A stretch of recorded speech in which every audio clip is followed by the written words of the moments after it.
ఇది ప్రసన్నుడు అంటే ఎవడు వ్యాధినిచ్చాడో వాడే శివాశర వ్యాయాతవతయానో రుద్రమృడయా రక్షించాలి.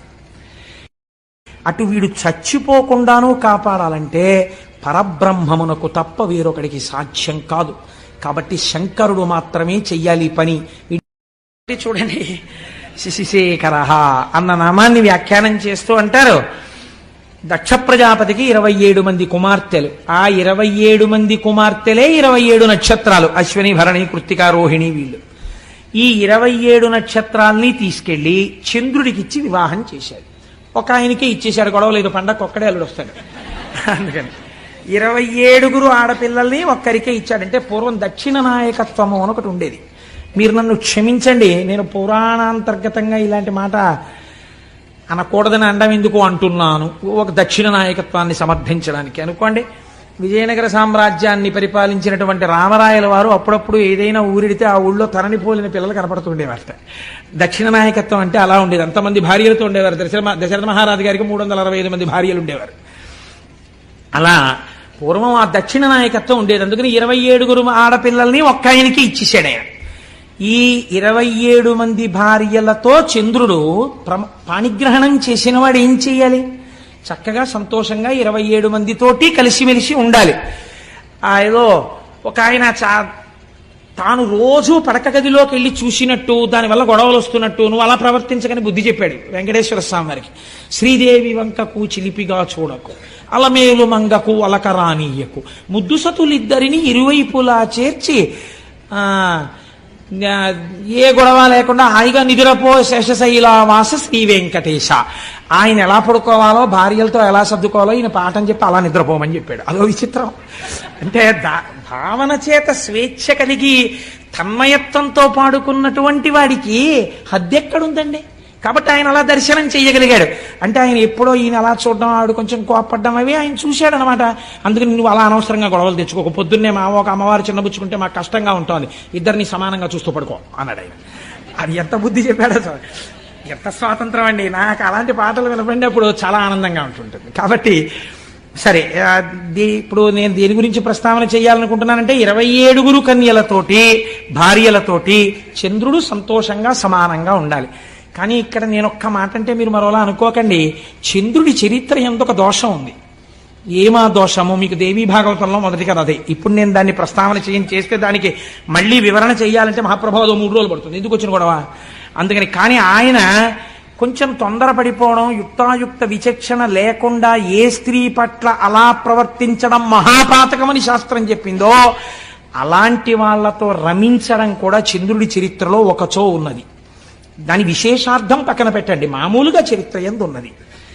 కాబట్టి ఈ అలవాటుకి ఫలితం ఎక్కడో రావాలి, ఎదర రావడానికి కావలసినట్టుగా బుద్ధి కర్మానుసారిని నడిపించాలి. అందుకు నడిపిస్తోంది అసలు యథార్థం.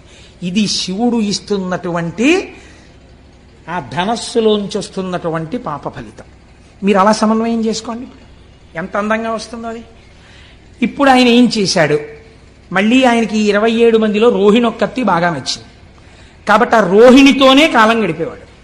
ఇది సహజంగా మిగిలిన 26 మందికి కూడా చాలా బాధ కలిగింది.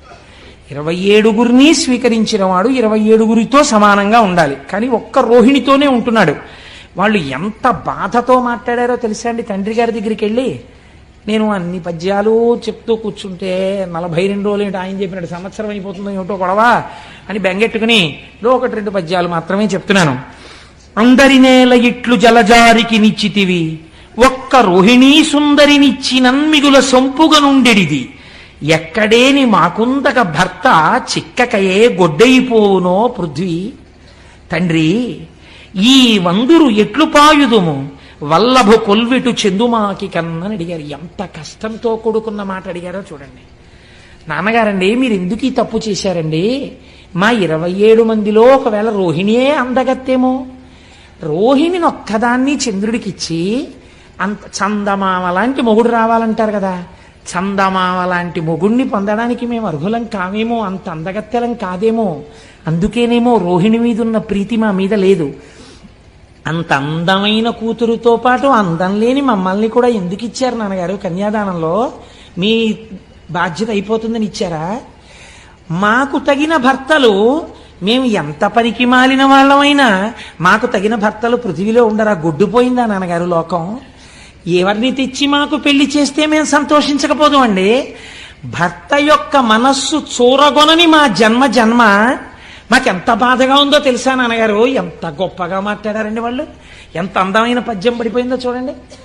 నాన్నగారండి, గొడ్డుపోయిందా లోకం? మమ్మల్ని ఎందుకు ఇచ్చారు నాన్నగారు? చంద్రుడికి 27 మందిని, ఒక్కతే అందంగా ఉంది, అందమైన రోహిణితో ఆయన ఉంటున్నాడు. అసలు మా జన్మలో మేము భర్త గారితో కలిసి ఉండి భర్త గారు మా వల్ల సంతోషపడ్డారన్న రోజు మా జీవితంలో మేము చూస్తామా నాన్నగారు అన్నారు. దీనికి వాళ్ళు చేసిన పాపం ఏమిటండి? తండ్రి మనస్సు ఈ మాట విన్నప్పుడు ఎంత కుందుతుంది. కాబట్టి ఆయన చరచరాలేసి, అసలే దక్ష ప్రజాపతి, ఎదర వీరభద్ర విజయం వస్తుంది కదా, గబగబా పంచ పైకి పట్టుకుని చంద్రలోకానికి వెళ్ళాడు. ఆయన అల్లుడు గారు ఎదురొచ్చారు, తీసుకొచ్చారు, కూర్చోబెట్టారు. కూర్చోబెట్టిన తర్వాత, అబ్బాయి నీ పరిస్థితి అంతా బాగోలేదయ్యా, నీకు 27 పిల్లలు ఇచ్చాను.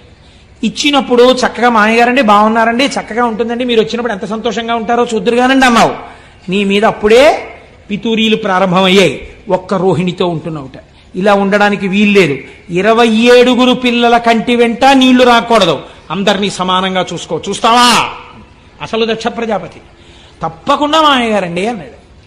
అయిపోయింది. అమ్మా నేను చెప్పానమ్మా, ఇంకా మీకేమి ఇబ్బంది ఉండదు, ఈ మాట మీరు సంక్రాంతికి వచ్చినప్పుడు సంతోషంగా వస్తారు అని వెళ్ళిపోయాడు దక్ష ప్రజాపతి. అంటే నిజంగా సంక్రాంతి అనుకోకండి, నేను ఒక మాట అన్నానంతే. ఇప్పుడు వెళ్ళిపోయిన తర్వాత మళ్ళీ ఎవరో వచ్చి చెప్పారు, పాపం ఆ 26 అలాగే ఏడుస్తున్నారండి, మీ అల్లుడు గారి ప్రవర్తనలో ఏమీ మార్పు లేదు, ఎక్కడ చూసినా రోహిణితోటే ఉంటాడు, మిగిలిన 26 మంది జోలికి ఎప్పుడూ వెళ్ళాడు.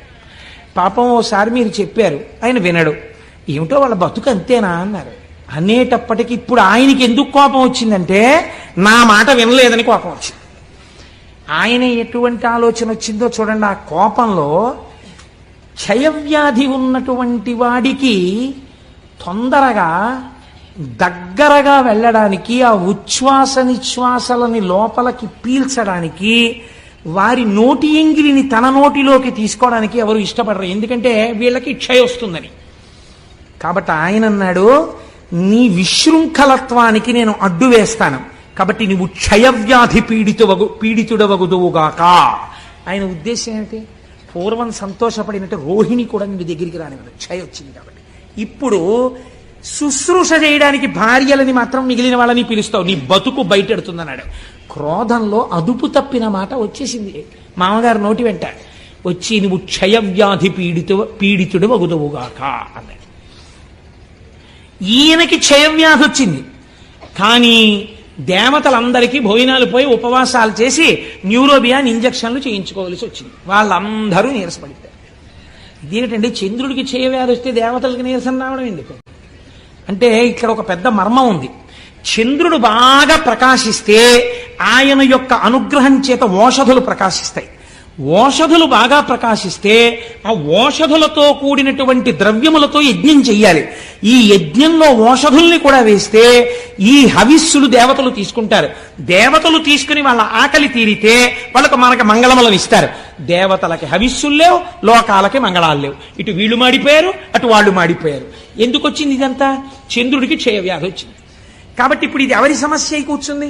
చంద్రుడి వ్యక్తిగత సమస్య కాదు, అన్ని లోకాల సమస్య. ఎంత చిత్రంగా పరిణమించిందో చూడండి విషయం.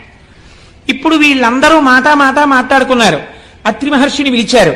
అందరూ కలిసి చతుర్ముఖ బ్రహ్మగారి దగ్గరికి వెళ్ళారు. పెద్ద ఆయన పాపం ఆయన్ని అడుగుతారు అందరూ. ఆయన దగ్గరికి వెడితే చూడండి, మనం సాధారణంగా ఓ మాట అంటాం, ఏమండి వీడు ఇలా తప్పు చేశాడు, కొంచెం చేయనంటే వీడికే చెయ్యాలి ఉపకారం. వీడికండి చెయ్యాలి? మీరు తండ్రి, మీరు మర్చిపోయారేమో, వీడు చేసిన తప్పుడు పనులన్నీ నాకు బాగా గుర్తున్నాయి. ఎంత ఏడిపించాడంటే బృహస్పతిని, నాకు తెలీదా? ఆ రోజు నేనే కదా చతుర్ముఖ బ్రహ్మని జోక్యం చేసుకున్నాను. వీడికి అసలు ఇటువంటి ఇది రావాలి, బాగా వచ్చింది నాళ్ళకి, మామగారు బలి చేపించాడు. కానీ ఇగో వీళ్ళ కోసం ఓ మార్గం చెప్పక తప్పదు అని చెప్తాడు. చూసారా ఓ పెద్ద ఆయన? అలాగే చెప్పాడు బ్రహ్మగారు. ఆ పద్యం వినండి ఎంత గొప్పగా పడిందో. పరకాయ ప్రవేశం చేసి అత్యంత సహజమైన రచన చెయ్యడం అంటే అది. అయినను లోక సౌఖ్యమును నారసి చెప్పెద, వీడు తుంటరవాడు, వీడికి చెప్పకూడదు అసలు, వీడి చేవ్యాధితో బాధపడిన గొడవేం లేదు. అయినను లోక సంక్షేమం కోసం చెప్తున్నారు. ఇటు మీరు అటు వాళ్ళు బాధపడుతున్నారు కదా, అందుకు చెప్తానన్నాడు బ్రహ్మగారు. ఆ ప్రభాసమాన్యోన్నత రాఘహారియగు నొద్దిక వీడట చేరి శంకరున్ పూనిక కొల్చుచున్ తపసుభూని వసించిన కొన్ని నాళ్లకి గ్లానిని మాన్పగాగలదు కాలహరుండు దృఢంబు పొండికన్. నేను చెప్తున్నాను రా ఉపాయం. ఏమీ లేదు, వీడు ప్రభాస క్షేత్రానికి వెళ్ళాలి. వెళ్ళి సముద్రపు ఒడ్డున ఉంది, అది అరేబియా మహాసముద్రం అని ఇప్పుడు మనం పిలుస్తున్నామే, ఆ సముద్రపు ఒడ్డుకు వెళ్ళి కూర్చుని ఆ ప్రభాస క్షేత్రంలో ఓ గుంట తవ్వి అందులో ఒక పార్థివలింగాన్ని పెట్టుకుని పంచాక్షరీ మహామంత్ర జపాన్ని మృత్యుంజయ మహామంత్రంతో కలిపి అనుష్ఠానం చెయ్యాలి. ఎందుకని? క్షయం వచ్చేసింది కాబట్టి మృత్యుంజయ మంత్రంతో కలిపి అనుష్ఠానం చెయ్యాలి. ఎంత శాపం ఉన్నా ఇటు బ్రాహ్మణ వాక్కుని కాపాడి అటు వీడు చచ్చిపోకుండానూ కాపాడాలంటే పరబ్రహ్మమునకు తప్ప వేరొకడికి సాధ్యం కాదు. కాబట్టి శంకరుడు మాత్రమే చెయ్యాలి ఈ పని. వీడిని పార్థివలింగాన్ని అర్చన చెయ్యమనండి అన్నారు. ఆ మాట చూడండి, అటు వీడు చచ్చిపోకుండానూ కాపాడాలంటే పరబ్రహ్మమునకు తప్ప వేరొకడికి సాధ్యం కాదు. కాబట్టి శంకరుడు మాత్రమే చెయ్యాలి పని, వీడిని పార్థివలింగాన్ని అర్చన చెయ్యమనండి అన్నారు. ఆ మాట చూడండి, ఉద్దిక వీడట చేరి. బ్రహ్మగారు మాట్లాడేటప్పుడు ఈయన్ని అండం, ఆ చికాకుంది చంద్రుడి మీద, ఆయనకి కోపం ఉంది, అందుకని వీడిని అక్కడికి వెళ్ళమనండి. ఎంత బాగా అన్నాడు చూడండి. ఒద్దిక వీడట, అక్కడైనా బుద్ధిగా కూర్చోవాలి. మళ్ళీ అక్కడికి వెళ్ళి కూర్చుని ఏదో పనులు మొదలెట్టకూడదు, మళ్ళీ ఏదో శాపాలు తెచ్చుకోకూడదు, మళ్ళీ నా దగ్గర రాకూడదు. ఒద్దిక అక్కడ కూర్చుని శివుడి గురించి ఆరాధన చేయమనండి, పోమనండి అక్కడికి. అలాగేనండి బాబాయ్ అన్నాడు ఇప్పుడు అని. ఇప్పుడు బయలుదేరి ప్రభాస క్షేత్రం చేశాడు. ఏం చేస్తాడు? చేసిన పాపం అనుభవించాలి, వచ్చింది శిక్ష. కాబట్టి ఇప్పుడు అక్కడ కూర్చుని పంచాక్షరీ మహామంత్రాన్ని మృత్యుంజయ మహామంత్రంతో అనుసంధానం చేశాడు. పంచాక్షరీ మహామంత్రాన్ని మృత్యుంజయ మహామంత్రంతో అనుసంధానం చేశాడు. ఇది ప్రసన్నుడు అంటే ఎవడు వ్యాధినిచ్చాడో వాడే శివాశర వ్యాయాతవతయానో రుద్రమృడయా రక్షించాలి. ఇప్పుడు వెళ్ళి కూర్చుని జపం మొదలెట్టాడు. కొన్ని కోట్ల జపం అయిపోయింది. అయిపోయిన తరువాత చంద్రోద్భాసిత శేఖరే స్మరహరే గంగాధరే శంకరే సర్పైర్భూషిత కంఠకర్ణ వివరే నేత్రోద్ధవైశ్వానరే దంతిత్వకృత సుందరాంబరధరే త్రైలోక్య సారే హరే మోక్షార్థం కురు చిత్త వృత్తి మమలాం అంతైస్తు కింకర్మభిః అంటారు శంకరాచార్యుల వారు. అటువంటి స్వరూపంతో భగవానుడు శంకరుడు ప్రత్యక్షమయ్యాడు. స ఉమ పార్వతీ సహితుడై ప్రత్యక్షమయ్యాడు. క్షయవ్యాధితో శుష్కించిపోయి ఉన్నాడు చంద్రుడు. ఏనాయనా ఏమిటి నీ అభీష్టం అని అడిగాడు. అయ్యా నాకు క్షయవ్యాధి తగ్గిపోవాలండి అన్నాడు. ఇప్పుడు నీ క్షయవ్యాధి పోతుంది అని పరమాత్మ అనగలరు అంటే ఎవరి మాట పోయింది? దక్ష ప్రజాపతి మాట పోయింది. అంటే నీ శాపం పెట్టేవాడిని నువ్వు రక్షించేవాడివా అంటాడు. కాబట్టి ఇప్పుడు ఇద్దరిని దృష్టిలో పెట్టుకోవాలి. అటు పెద్ద ఆయన మాట నిలబడిపోవాలి, ఇటు పిల్లాన్ని రక్షించాలి. ఇంత తప్పు చేసి ఉన్నవాడైనా తన పాదములు పట్టుకుంటే బుద్ధిని కూడా సంస్కరించాలి. అందుకే ఆ తర్వాత చంద్రుడు 27 భార్యలతో సమానంగా లేడన్నటువంటిది లేదని చెప్పడానికి ఉదాహరణే చంద్రమానంలో మీరు చెప్తున్న తిథులు కదండి. లేకపోతే చంద్రమానంలో ఎలా జరుగుతున్నాయి తిథులన్నీ? చంద్రుడు కూడుతున్నాడు కదా నక్షత్రాలతోటి. కాబట్టి ఇప్పుడు బుద్ధిని మార్చాడు. అదే కదండి, మరి అందుకేగా రుద్రశబ్దం వాడారు మీరు. ధర్మం వైపుకు మారుస్తాడు బుద్ధిని అనే కదా మీరు రుద్రశబ్దం వాడారు. కాబట్టి ఇప్పుడు ఏం చేశాడు? బుద్ధిని ముందు మార్చి అటు పెద్ద ఆయన మాట నిలబెట్టాలి దక్ష ప్రజాపతి.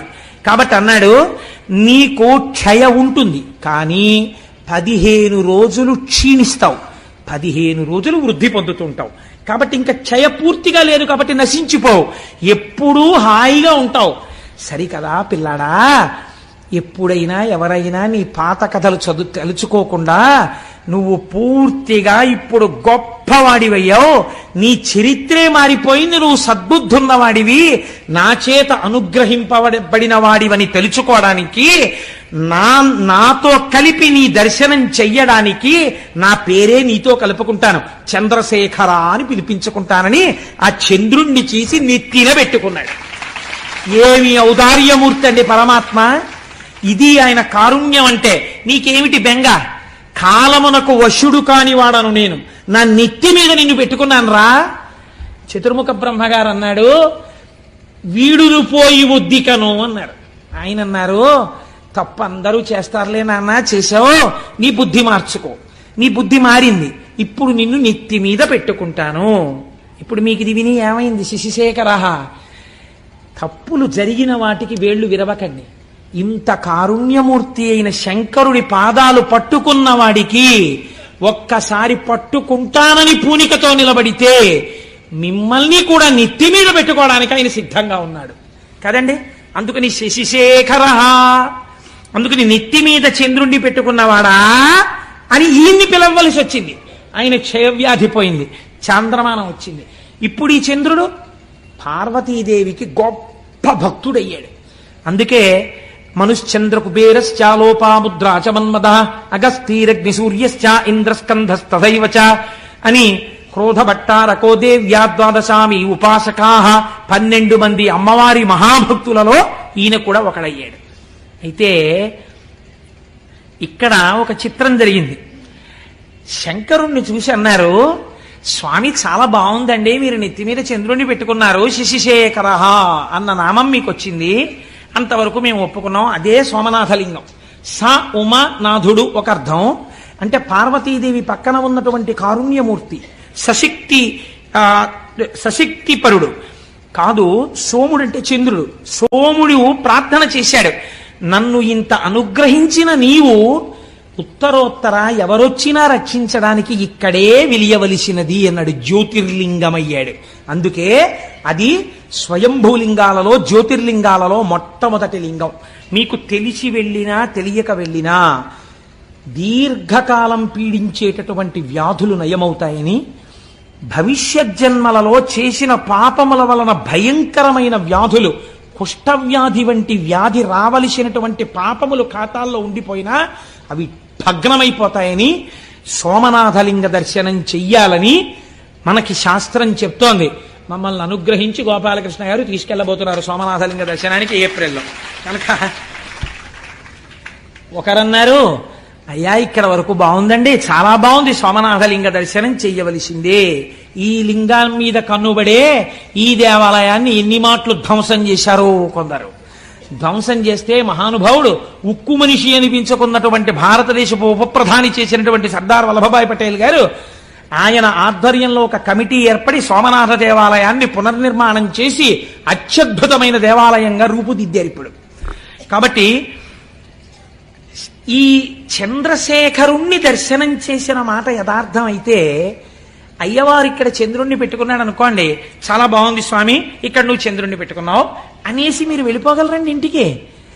మా స్వామి పరమాచార్య స్వామి ఒక మాట చెప్పారు. ఆయన అన్నారు ఒక రోజున, ఆయన నాకు ప్రాణం అండి మహానుభావుడు, అలా వెళ్ళిపోతూ ఎక్కడో కూర్చునేవారు, ఏదో గుర్తొచ్చేది, ఆకాశంలో చంద్రుణ్ణి చూస్తే ఓ నవ్వు నవ్వేవారు. నవ్వు నవ్వి ఆయన అన్నారు, మౌళౌ గంగా శశాంకౌ కరచరణతలే శీతలాంగా భుజాంగా వామే భాగే దయార్ద్రా హిమగిరి దుహిత చందనం సర్వగాత్రే యుద్ధం శీతం ప్రభూతం కనక సభానాథ సోఢుం క్వశక్తి చిత్తే నిర్వేదతస్తే యది భవతి నతే నిత్యవాసో మదీయే అన్నారు. ఈశ్వర, మాకు కొంచెం ఆశ్చర్యంగా ఉంటుందండి. మొన్ననే కదా పుష్యమాసం వెళ్ళిపోయింది. ఆర్ద్రా నక్షత్రమేమో శంకరుడికి ప్రీతి, శ్రవణ నక్షత్రమేమో మా స్వామి వెంకటేశ్వర స్వామి వారికి ప్రీతి. శివకేశవులని రెండు ఎక్కడ ఉన్నాయండి? ఉన్న ఒక్క మూర్తిగా. ఒక్కసారి అలంకారం చేయించుకుని మనల్ని సంతోష పెడతాడు, ఒకసారి అభిషేకం చేయించుకుని సంతోష పెడతాడు.